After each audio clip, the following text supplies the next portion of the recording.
Hello there, in this video I want to show you how to fix the unable to preview video error that shows up whenever you try to upload a video to YouTube with the Studio app. And the cause of this is mainly due to timecode track your video editor adds. I will show you how to solve this with one video as an example with DaVinci Resolve. And after DaVinci I will show you how to fix this issue if you have multiple videos. I have 100 videos which have this problem and I managed to fix them all. So for DaVinci Resolve, you go to the deliver section, then here in the render options you select YouTube and the resolution that you want, then make sure that this is checked. Now from now on, just export your videos with this option checked, render without timecode. Now if you're like me and you have many videos you want to fix, you can't just do this for every single one. It's going to be tedious. So go ahead and download this software here. It's free, Handbrake. I'll leave the link to it in the video description and go through its simple installation process. Make a shortcut on the desktop here.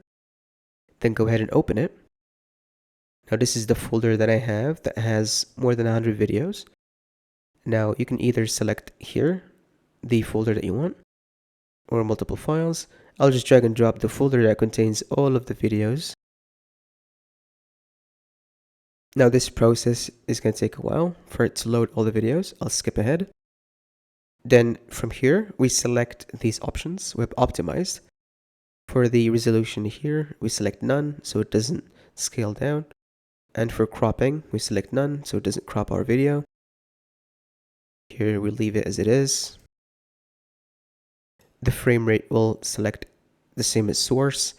Here it's compression, so we'll just set it to 0, which is lossless, which means the quality of the video will not be affected. It's going to be the same as the original, even though size will be smaller. Now after we're done with all the settings, we go here to the queue and add all the files. After we just select yes, then we click on start encode. Now this, how long it's going to take is going to depend heavily on your storage and your processor. So be patient with it until it's all done. You can see the progress here at the bottom. Now each loading is just for one video.